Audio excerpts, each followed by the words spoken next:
Hi, my name is Bryn King. I'm an affiliated researcher at the California Child Welfare Indicators Project, which is housed in the School of Social Welfare at the University of California, Berkeley. I'm also an assistant professor at the University of Toronto in the Faculty of Social Work. In addition to that, I am a social worker who was in practice for over 16 years. My most recent position before going back to get my PhD was as a director of a residential program for adolescent girls in the juvenile justice and child welfare systems. And it was really that experience that drove my interest in getting my PhD, but also in understanding how we track outcomes in both the child welfare and juvenile justice systems, and how administrative data, particularly the case management data that workers use to manage their cases, can be useful in understanding both outcomes and how young people are processed through both systems. So I'm going to talk to you today, and I just wanted to footnote that so at least you knew that my interest in this topic is really based on my practice experience, and I think that these are critical ideas for practitioners and for researchers, and I look forward to talking to you today about understanding federal and state child welfare outcome measures and the legislation that has driven those outcome measures, both what they are and how we track them, and also how we use CWS CMS data to examine California's performance.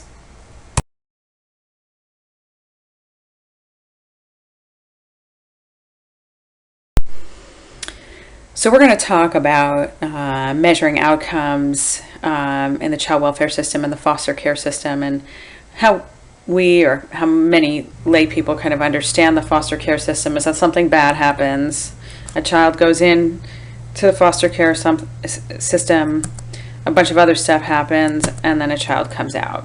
And we're really in a position where we need to have more information, and there has been legislation and efforts to begin to understand that whole process a lot better, so that it's not just kind of this great big mystery. And there are many aspects of children's contact with the child welfare system and the foster care system that we are measuring and tracking over time. Outline for today. The first thing I'm going to do is provide an overview of the legislation that has determined child welfare outcome measures both at the federal and the state level. Then I'm going to do an introduction to the California Child Welfare Indicators Project, CWIP, also known as CWIP. And sometimes I use CWIP and sometimes I say California Child Welfare Indicators Project. And then I'm going to review some of the key data indicators for California, some sort of overview statistics, and then California's performance across some of the more recent federal measures, and you'll know what that means shortly. And then I'm going to do a very quick overview in this presentation of how to use the CWIP website, but then you'll have the opportunity on your own to do some exercises which I've developed and refined over the years of doing this particular presentation to really help you as students get to know the website and develop some skills around retrieving and downloading the kind of data that you need for your projects and just for your own knowledge.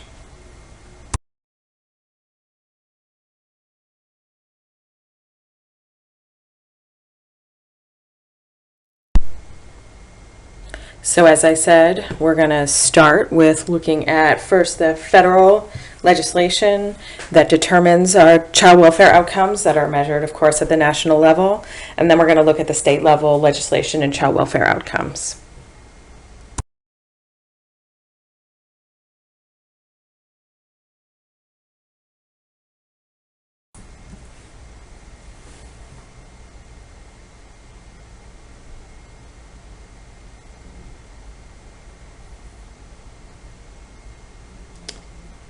So amendments to the Social Security Act in 1994 mandated the U.S. Department of Health and Human Services to determine a process for ensuring conformity with Titles 4B and 4E of the Social Security Act. In addition to that, in 1997, the Adoption and Safe Families Act, also known as ASFA, which is a really important piece of legislation for child welfare workers to know. So if you don't know, you should do a little bit of reading on it, because it really has helped to determine how we practice in the majority of the policies that drive these outcomes and how they're measured from ASFA. So it's really important for you to just be at least familiar with this piece of legislation. Anyway, the ASFA also directed the U.S. Department of Health and Human Services to develop some kind of outcome measures that could be used to assess state performance in achieving the major goals of safety, permanency, and child and family well-being. In 2000, there was a final rule, which is basically, this is the final law, that was published in the Federal Register, and that final rule established a review system for monitoring state child welfare programs. The system was called the Child and Family Service Reviews, and it is administered by the Children's Bureau, which is a division of the U.S. Department of Health and Human Services. The overall goals of the CFSR process is to, again, ensure conformity with Title 4B and 4E child welfare requirements. The goal is to determine, the other goal is to determine what's actually happening to children and families who have contact with the child welfare system. Really just, what are we doing, and what's happening to the children and families that we serve. And then to support states in enhancing their own capacity to improve their services and outcomes and the systems that serve children and families.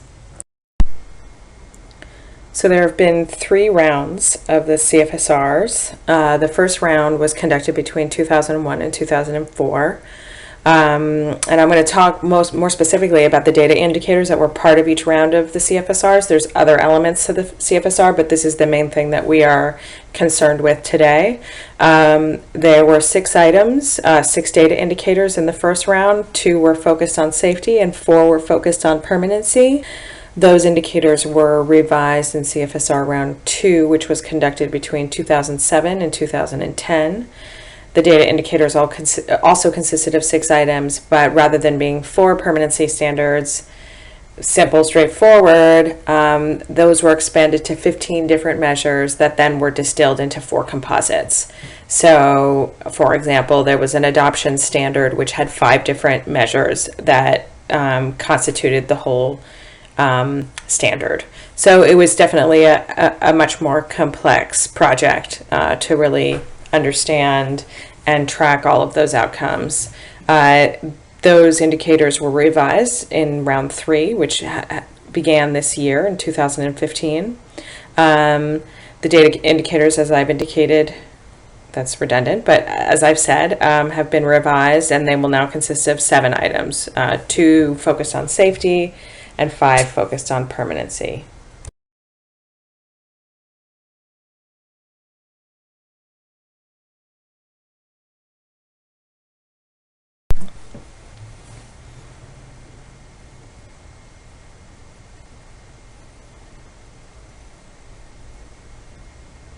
So the CFSR process, a very simplified version of the CFSR process, basically goes like this. States submit data on maltreatment reports and data on children in foster care. For the maltreatment reports, that's submitted annually, and that's not legislatively required, although most states do submit those data. And maltreatment reports is basically any allegation of maltreatment.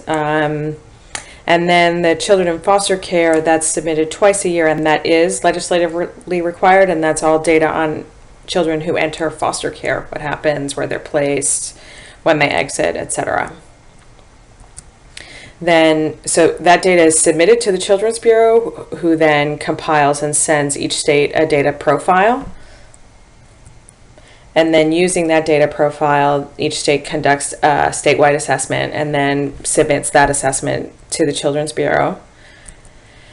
Based on that assessment, what's in the assessment, that determines kind of the content of the on-site review. Everybody gets an on-site review. And that on-site review could be either conducted by the state with collaboration from the Children's Bureau, or if a state doesn't meet the requirements or the criteria for conducting their own on-site review, or they don't have the resources to do it, the Children's Bureau will conduct that on-site review. That's new. Again, not super critical for understanding the data indicators, but useful to know in terms of the larger process. And then ultimately, each state is held responsible for meeting what's known as substantial conformity on outcomes of safety, permanency, and well-being, as well as a number of systemic factors, which we won't look at today, but those systemic factors are related to how the system basically is functioning, not just child and family level outcomes. And for any indicator, and those are the data indicators that we'll be reviewing momentarily, for any indicator that does not meet the national standard, a state is required to complete a program improvement plan known as a PIP to basically address how they're going to improve in that area.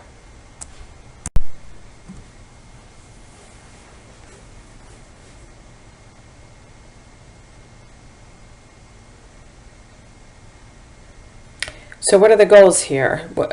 What are we looking to achieve? As I mentioned before, there are these broad outcomes of safety, permanency, and well-being, and we'll discuss this a little bit further. So in terms of safety, the goals are that children are first and foremost protected from abuse and neglect, and that children are safely maintained in their homes whenever possible and appropriate. In terms of permanency, the goal is for children to have permanency and stability in their living arrangements, and that the continuity of family relationships and connections is preserved for children. And then lastly, in terms of child and family well-being, the goal is for families to have enhanced capacity to provide for their children's needs, and that children receive appropriate services to meet their educational needs, as well as adequate services to meet their physical and mental health needs. In truth, our current measures really only look at, particularly the federal measures, and we'll see that as we move forward, only address this area, that children are first and foremost protected from abuse and neglect, and then this permanency area, that children have permanency and stability in their living arrangements. Waiting with bated breath to hear about what the actual data indicators are. I would be, but that's just me. As I've said before, there are 2 safety data indicators and 5 permanency indicators. The first safety indicator measures whether or not children who are in care during the year are maltreated while they're in care. And that maltreatment is a substantiated allegation of maltreatment. It's not limited to their foster caregivers, so it doesn't have to be that they're living in a particular placement and there are staff there and there's a substantiated allegation of maltreatment.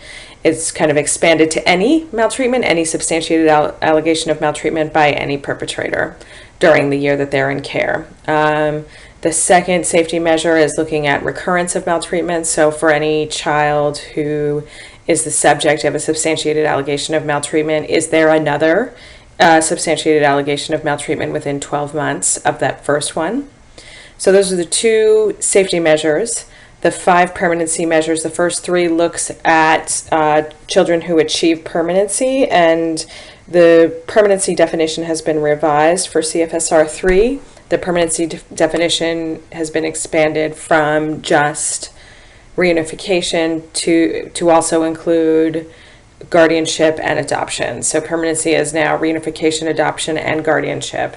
So the first measure looks at children who enter care, and of those who enter care, how many or what proportion exits to permanency within 12 months. And then the second permanency measure looks at children who are in care already for 12 months, but who are in care for less than 24 months, so in care for 12 to 23 months. Again, of those who are in care for that period of time, have been in care for that period of time, what proportion exits to permanency within 12 months of the first day of that year? The third one looks at children who are in care as of the first day of that year, any given year, and there are different ways that we measure years, and you'll see that when you explore the site. But so in the first day of the year, if they have been in care for 24 months or more, how many are achieving permanency within 12 months? So we're looking at kids who enter care for P1, looking at kids who are in care for 12 to 23 months for P2, and then looking at kids who are in care for 2 years or more for P3. P4 looks at, of those who enter care and then achieve permanency within 12 months, how many re-enter foster care after achieving permanency. And P1 and P4 really go hand in hand, because if you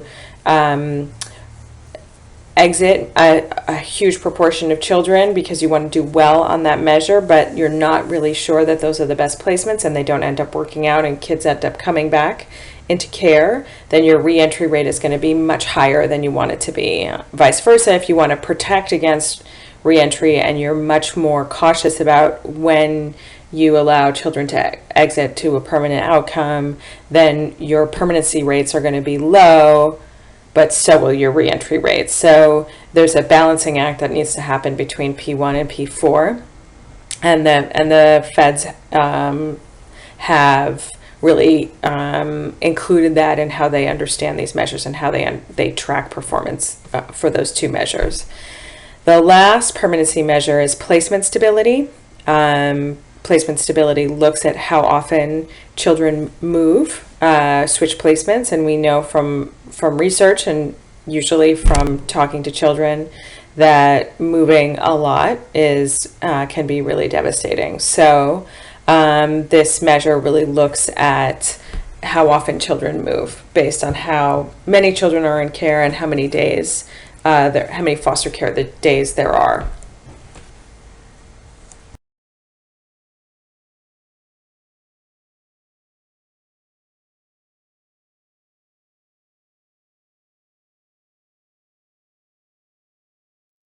On the federal level. There are also additional indicators and legislation for the state that really helps to shape how the state and the counties look at accountability and tracking performance. So in 2001, the state, California, passed AB 636, which is the Child Welfare System Improvement and Accountability Act. It went into effect in January of 2004. AB 636 endorses the federal measures, but also includes additional performance indicators, which I'll review shortly. And then it also created an accountability system in which all 58 counties receive quarterly data reports on their outcomes, and those data that constitute the quarterly reports are from CWS CMS. And in case I haven't mentioned it, and I'll mention it a number of times moving forward, CWS CMS is the case management system for social workers and child welfare agencies across the state. So all child welfare workers in California, regardless of their county, use CWS CMS. There may be some additional case management or risk assessment software that they use, but everybody uses CWS CMS. So that data is the data that we also publish on the website at QIP, but it's also used for these quarterly data reports for each county.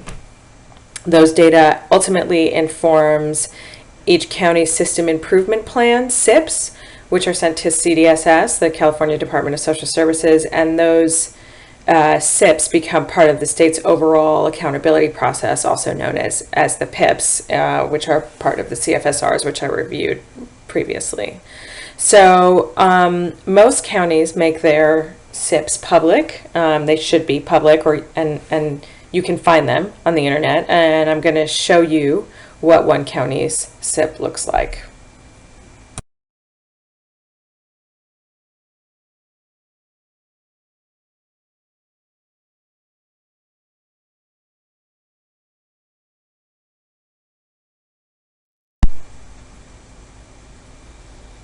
So here is Santa Clara County's system improvement plan. It says, you'll see, it says the California Child and Family Services Review System Improvement Plan. And by the way, I did a search for this by just Googling Santa Clara County SIP, and I was able to find it. So you can see this is what it looks like. I'm going to show you a little bit about what one indicator ends up looking like in a SIP.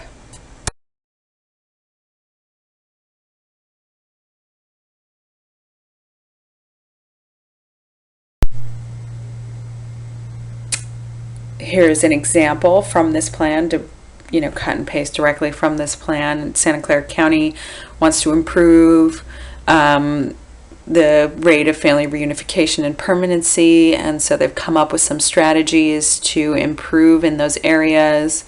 One is to better utilize formal and informal support, such as extended family and the faith-based community, to increase placement with relatives and NRFMs, non-relative extended family members, to safely support parents and children in family reunification. So here are some of the ideas for achieving that: is to reestablish formal family finding activities to ensure relatives are located and engaged in the process for placement and support.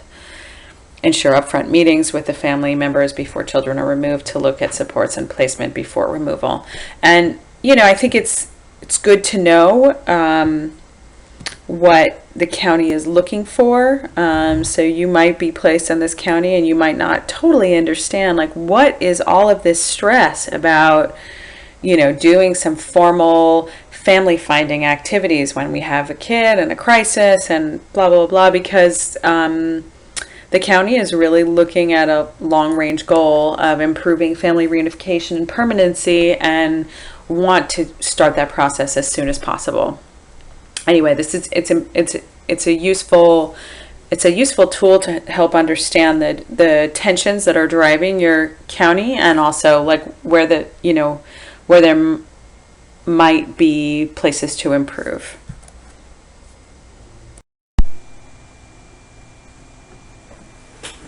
As I mentioned previously, AB 636 included some additional statewide indicators. Those additional indicators are as follows. So the first thing is that the state wanted to look at participation rates. So participation rates are basically allegation rates, substantiation rates, entry rates, and in-care rates. So allegations are the number of children, the rate of children within the population who have are the subject of an allegation of maltreatment, are the subject of a substantiated allegation of maltreatment, that's substantiation rates. Enter foster care, those are the entry rates, or are in foster care, and those rates are determined by the number who have allegations, substantiations, entries into care, or in care. That number, the rate is derived from the population of children within California. So those participation rates are tracked over time. The next one is this notion of timely response. There are a number of indicators associated with timely response. These have to do with the timing of when workers complete the investigation, or whether or not workers are visiting children according to the appropriate time and location that they're supposed to be visiting. There's also an indicator regarding sibling placement, and this is about sibling groups, whether or not they're placed together. Then there's two indicators looking at the least restrictive placement. So the goal is to really reduce the most restrictive placements, such as group homes, and encourage the use of the least restrictive placements, which are typically considered to be kin or family placements. There's an indicator regarding Native American placement status, also known as ICWA, Indian Child Welfare Act. There are indicators involving timely health and dental exams, as well as authorizations for psychotropic medications. There's an indicator looking at how many children have individualized education plans, and then there's an indicator looking at exit outcomes for youth who are aging out of foster care. And that's it for AB 636. And we're moving on to what the data will be looking like.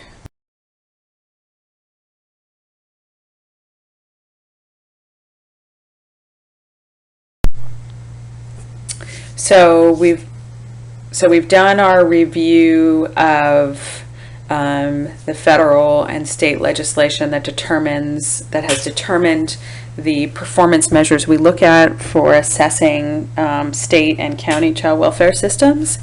How does QUIP fit in? The California Child Welfare Indicators Project, and what do we provide that helps counties and the state do this work that they need to do, this accountability work?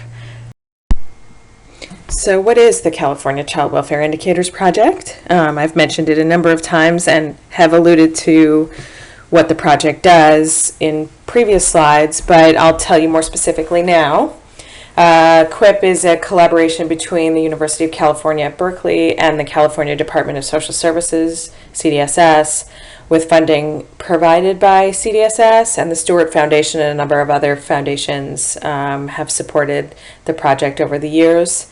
What we do is we aggregate California's administrative child welfare and foster care data into customized tables that are refreshed every quarter. So that's 4 times a year, and made public on a website, made available on a public website. Here's the address. I'll show you the homepage in a moment. This website provides policymakers, child welfare workers, the public, and whoever's interested with direct access to information on California's entire child welfare system, and allows for all of these interested parties and stakeholders to examine performance measures over time. Our data can be stratified and filtered in a number of different ways. You can look at different time periods, different counties, different age groups, race and ethnicity, by gender or placement type, and a number of other subcategories depending on the report. There are a lot of ways to look at these data. Which is one of the reasons why it ends up being important to have an overview of how to use the website, so that you can really be most effective and most efficient at getting the kind of data that's going to be interesting to you, or to your reports, or to your practice.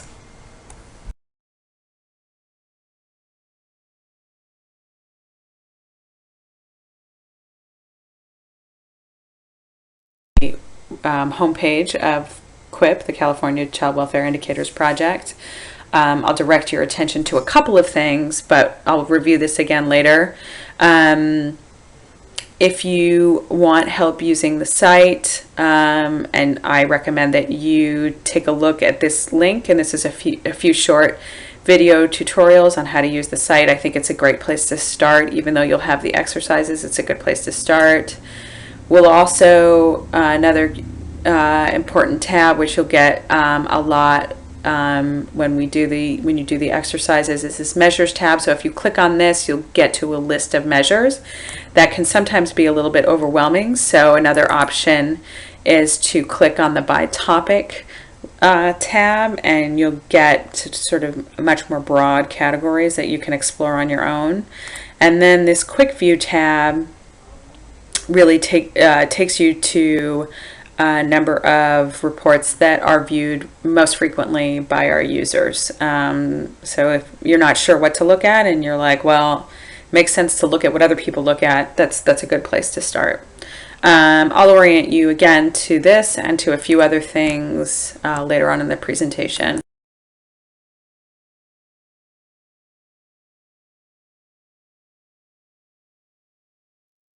So if the question is where are the data from, the short answer is the data come from you as county social workers. The data go through a sort of multi-step process, but in general, and at the core, these are data that are entered by county social workers doing their jobs, taking information on a maltreatment report, visiting a child, doing a removal, successfully reunifying a family.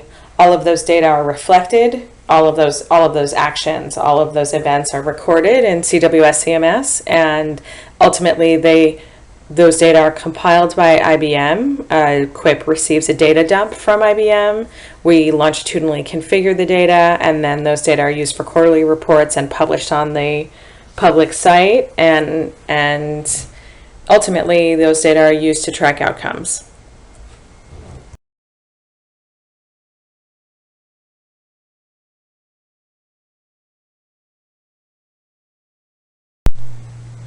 What kinds of data are available? And we'll just go through with a fictional child who's going to be having a very rough time, this family.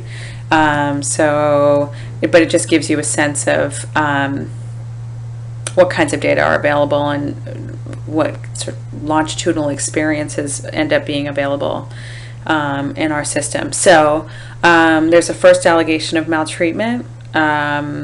That first allegation is evaluated out.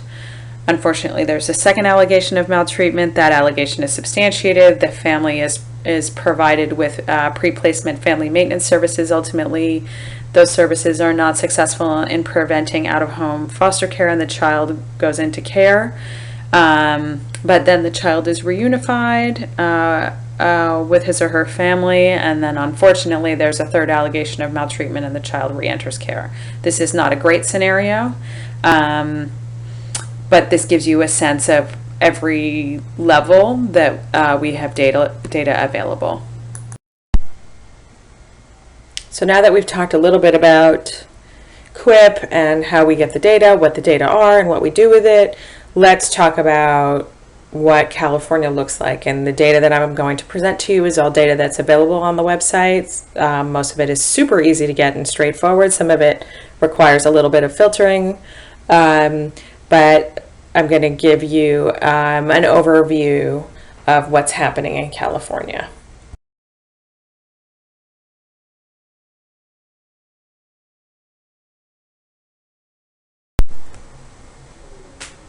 Here's California in 2014.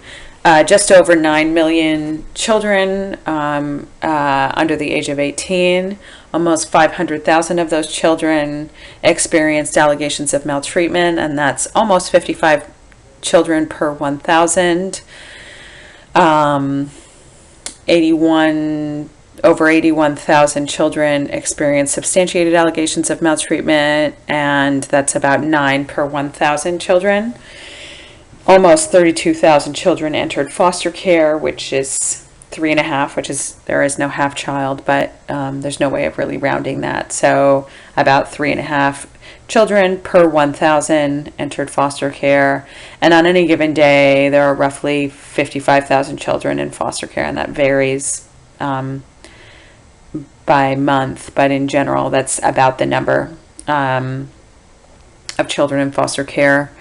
And that ends up being about 6 children per 1,000.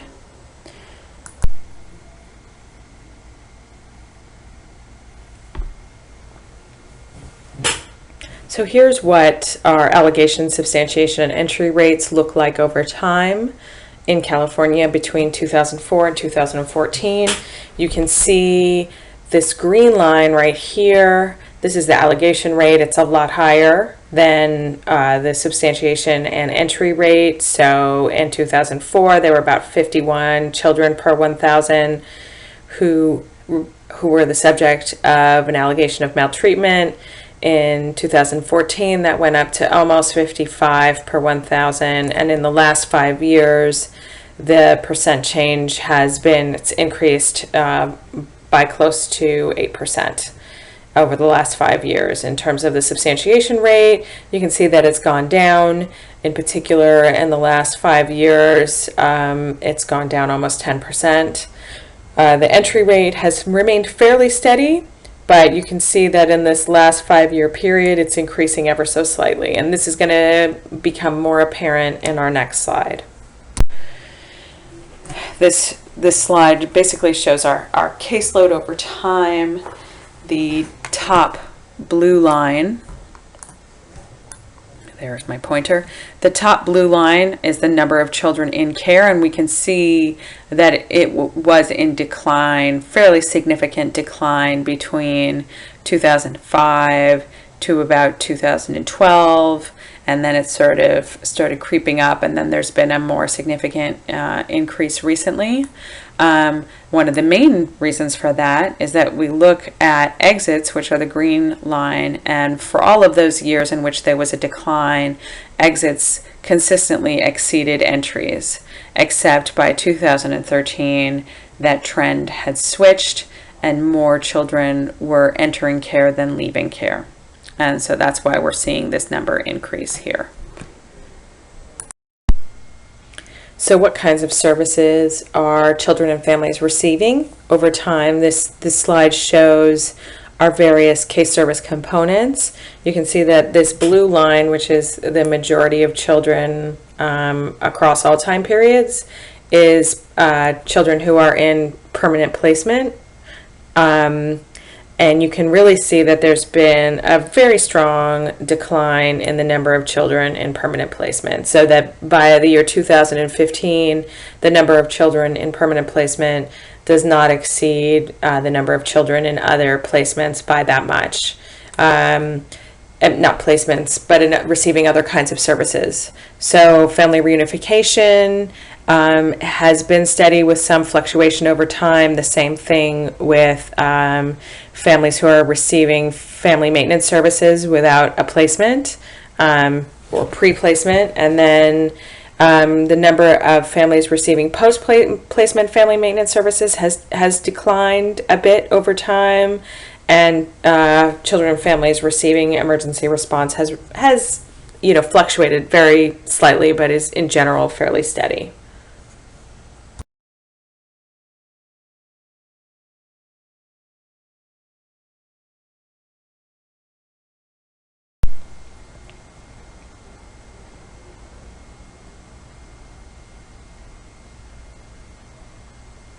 Many of you may be familiar with the literature and discussion, and I'm sure that particularly if you're placed in Santa Clara County, which is a county that's paying a lot of attention to this, but most of you should have heard about the phenomenon that we call disproportionality and disparities in child welfare involvement, particularly for Black children compared to white children.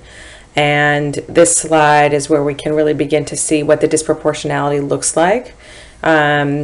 So you can see, for example, that in terms of the population, Black children make up 5.6% of the population, and yet there are almost 15% or 14.6% of children who have allegations of maltreatment. That proportion goes higher.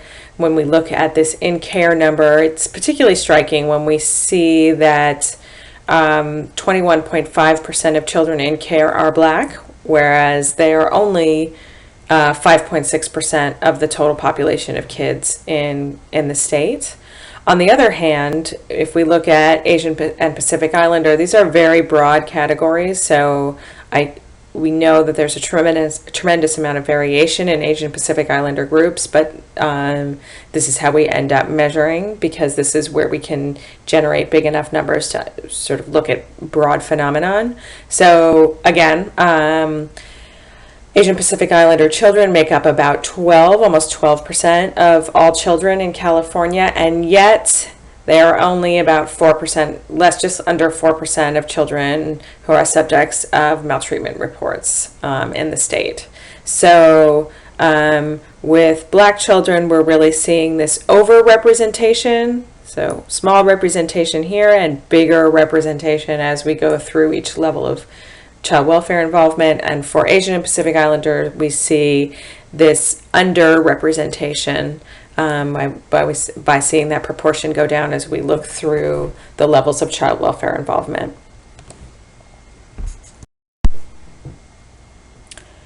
In the last slide, I mentioned both disproportionality and disparity, and so I'm going to pause a moment and do a little bit of defining on these terms, because people often use them interchangeably, and while they are phenomenon that can be talked about together, they're actually two distinct ideas with distinct definitions, and I think it's important for us to specify what is what.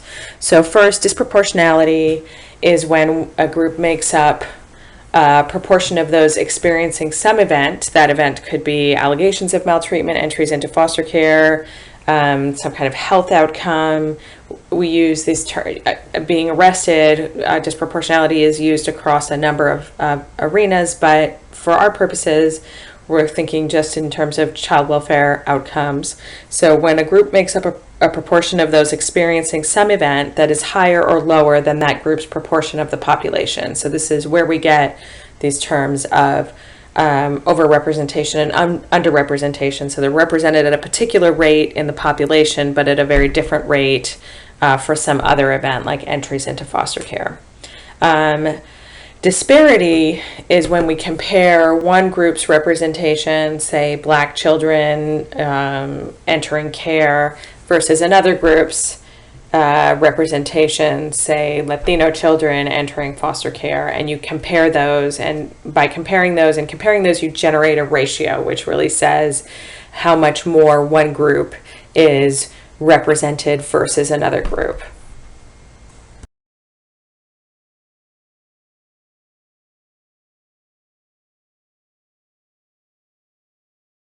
This first slide looks at kids in the general population, and we're looking at rates of allegation, substantiation, entries, and in care.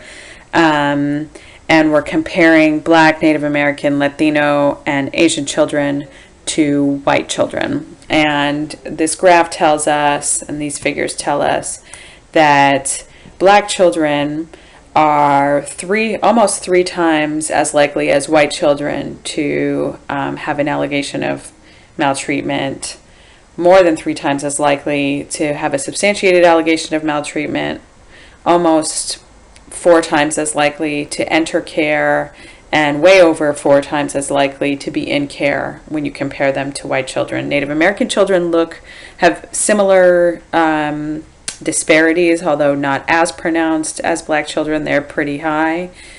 Latino children have some disparities, and they're somewhat more likely than white children to have involvement with the child welfare system, while Asian and Pacific Islander children are far less likely than white children to have involvement. So, for example, they are about 63% less likely to have allegations of maltreatment than white children. For those of you that are familiar with the literature on racial disparities in child welfare, there has been sort of a surge of research that would indicate that a major driver for racial disparities in child welfare involvement is poverty. And so that when you really control for poverty and you say, okay, well, I'm comparing poor children to poor children, so many of these disparities, particularly the Black-white disparities, are disappear or even reversed, where poor white children are more likely to be involved in the child welfare system than poor Black children. And we decided to try to take a look at that using our aggregate data.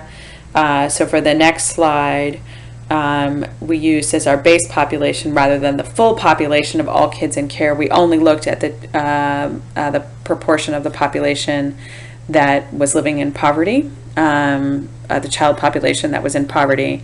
And if poverty had absolutely nothing to do with it, we would see the same kind of disparities and the same proportions across all of these racial ethnic groups compared to white. But what we see is that sorry, I got cut off on the last slide, but so what we see when we just look at the poverty population, it is, as I suggested, these racial disparities are greatly minimized, particularly the Black-white disparities. So for allegations, Black children, when using the poverty population, are somewhat less likely to have an allegation of maltreatment than white children.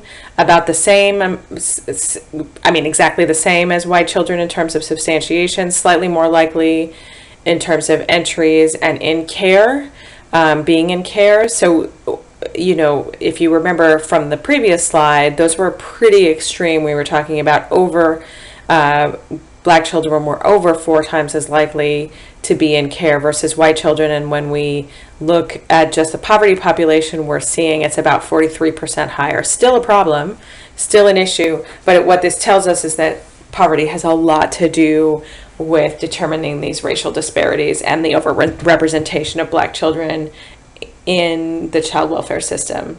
The similar patterns for Native American children when looking at the poverty population. When we look at the poverty population, we see that Latinos are much less likely than poor white children to be involved in the child welfare system. And again, still, Asian Pacific Islander children are still much less likely to have involvement. And these are not exact numbers. These are not telling us facts about poor children in California or poor children in care. But what it says is that these ratios do change when you change your base population. So again, this tells us that poverty has a lot to do with determining these racial disparities. And one more thing, it also doesn't change the fact that Black children are still overrepresented at every level of child welfare involvement, and that's still that exists regardless of the reasons why. So just to say that.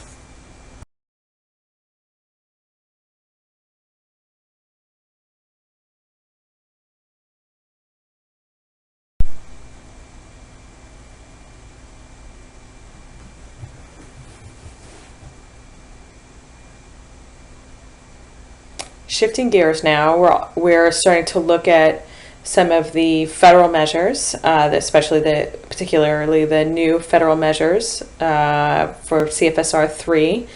And this is actually an indicator that has been modified from the previous CFSR. So this is something we've been looking at for a long time, looking at children who enter care, how many achieve some kind of permanency within 12 months. Previously, we were looking at reunification only, and now it's again expanded to include reunification, adoption, and guardianship. So what this slide is telling us, and what this slide is showing, first we have the national standard, which is 40.5%, and that's that orange dotted line. Over time, California has been below, and then we were above the national standard, but more recently we have fallen below the national standard. So that's our first piece of information. The second piece of information is that these colored bars tell us, or columns tell us, what proportion of children are exiting to the different permanent exit types. So this light blue bar, these are kids who are exiting to reunification. For children who enter care, those who exit within 12 months, the vast majority are going to reunification. They're reunifying with their families. On the other hand, there's a much smaller proportion of children who are exiting to adoption and guardianship, and we know that this makes total sense given the timelines to reunification, the amount of time families have, unless, and this is probably explains some of, these few numbers of children down here, if the sort of the reunification timeline has been bypassed.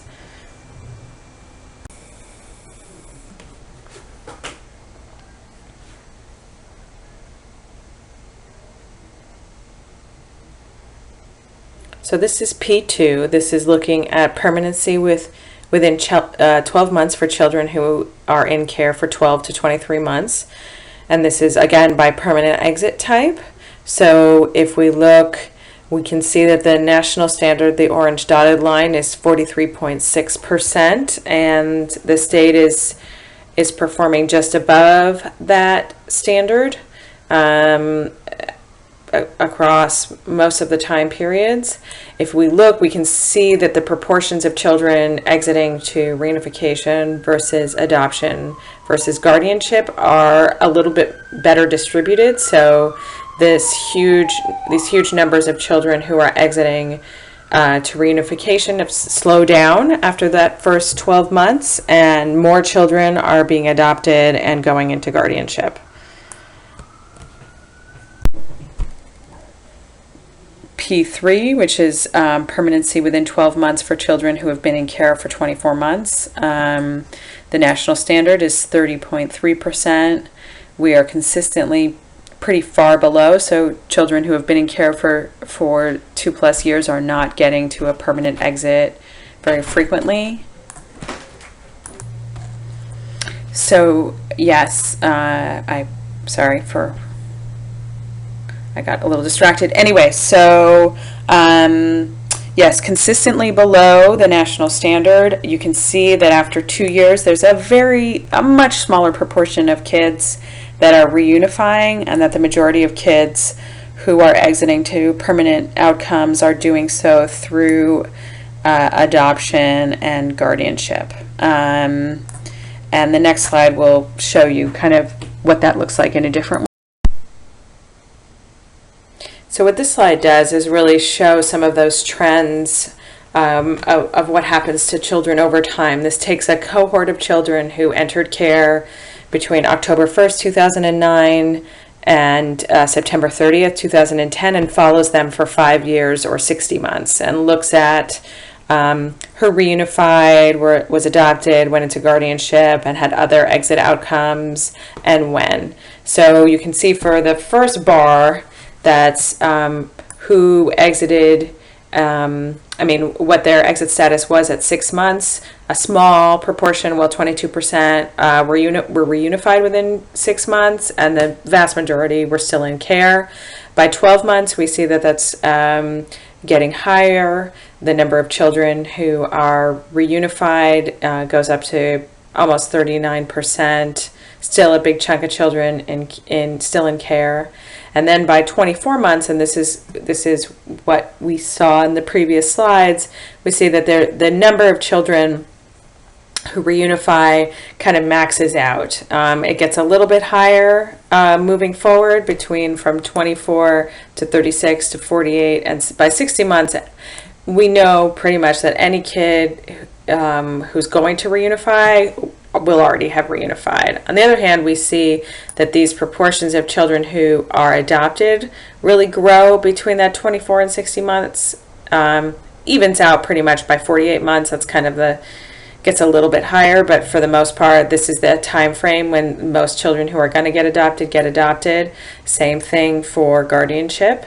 And we see that the number of children who are still in care after 5 years is a relatively small proportion of children. Obviously, those are children that we would want to pay a lot of attention to, and we do. These are kids that are still in permanent placement, but it's a small proportion when we consider all of the children that are entering care. So in that year period, there were almost 27,000 kids who entered care, and the vast majority of them, almost just over 85%, are exiting to a permanent outcome within 5 years. And 5 years is also a long time when we think about a child's life, but it's helpful to know really how many children are actually successfully exiting to a permanent outcome and when.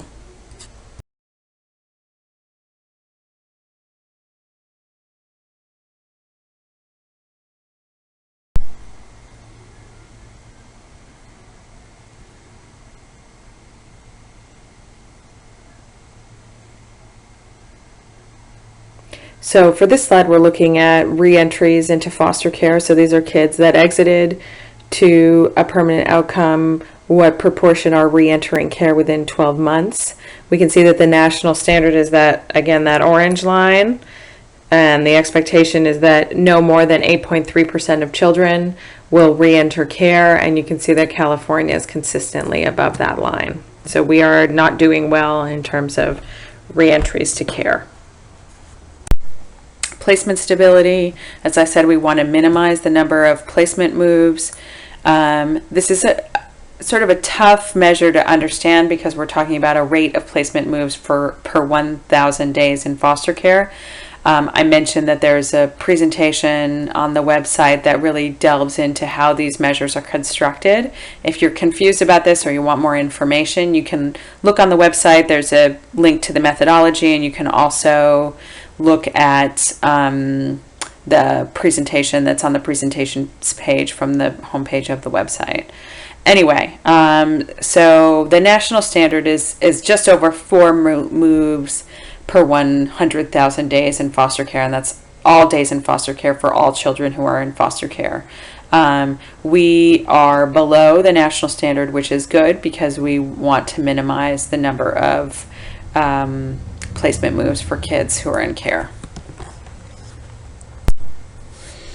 So at this point, we've gone over the federal and state legislation that determines child welfare outcome measures and what the accountability systems are to ensure that states are and counties are performing as well as possible. We've gone over what the QUIP project is and what data are available, and gone through some key indicators using that data. Now I'll talk a little bit about using the website, but you are just about ready to be launched on your own using the exercises that I've created.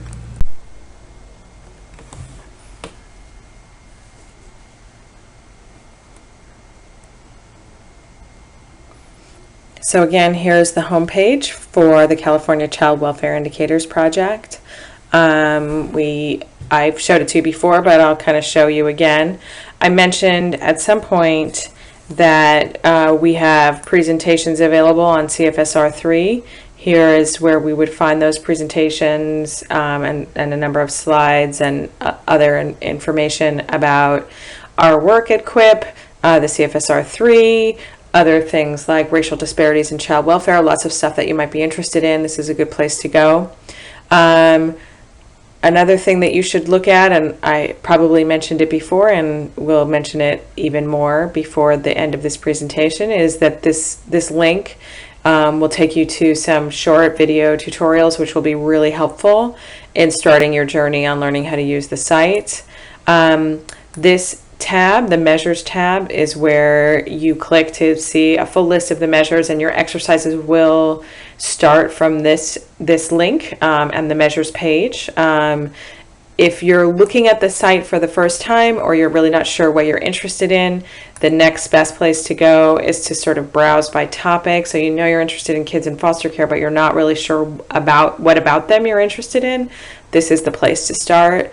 If you really just are not sure at all what the data looks like, or what you might have even a thought about, this tab will take you to a place where you can see what other people look at when they come, basically. You know, what are the most common reports that people look at. And that'll give you actual data.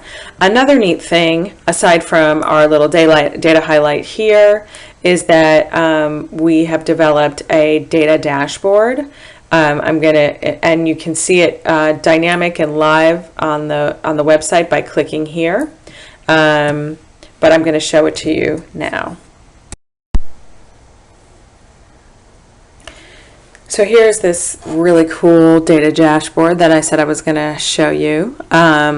This gives you basically what we're calling tiles. It gives you 6 tiles of information that is commonly accessed information, stuff that people are interested in, but it's a really good way of kind of getting a snapshot of both the state over time, but also individual counties. So you can choose a different county by doing this pull down menu, and on the live site it's much easier than on a PDF or an image, a screenshot of the page.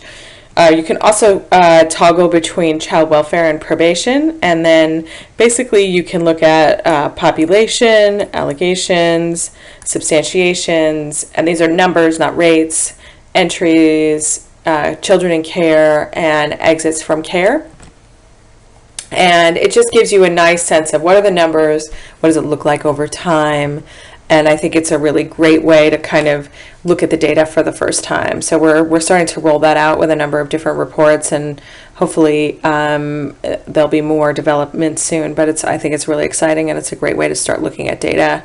You can also, if you're interested in finding out more about, say, allegations, you can click here on the allegations on the title, and you'll get to the allegations report where you can filter and look at different you can look at allegations by race, for example, or by age group.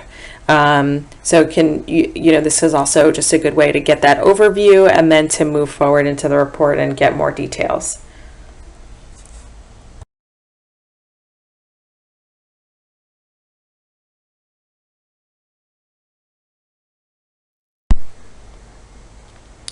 So I'm just about done here, and the next thing that you're going to do is you're going to explore the site on your own. Again, you should take a look at those video tutorials on navigating and using the site, and it's a great place to start. There's a link here to, if you weren't on the homepage and clicked on the link where I showed you it was on the homepage, you can also find it here.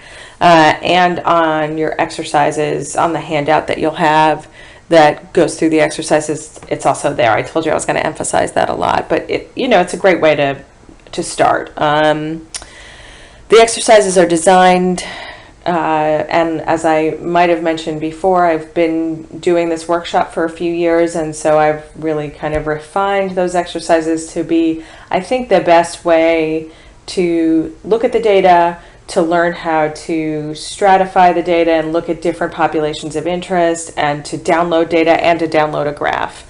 So you can download the data into Excel, and you can download a graph that you can cut and paste in Word. And that's tremendously useful if you're writing a paper or finishing a project.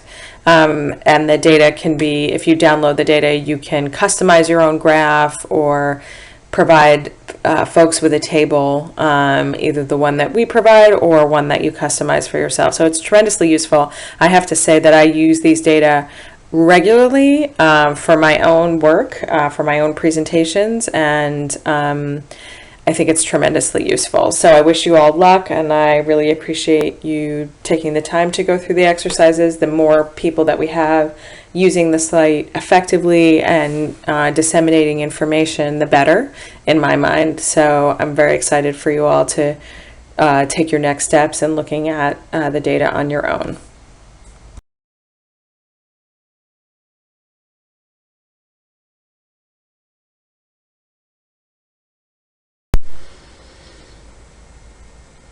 So that's it for me. That's it for this presentation. Thank you for your attention today.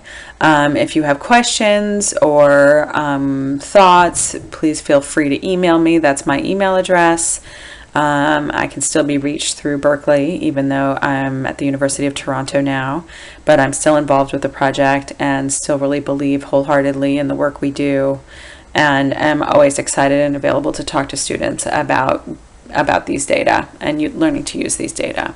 So again, thank you, and feel free to contact me if you have any questions.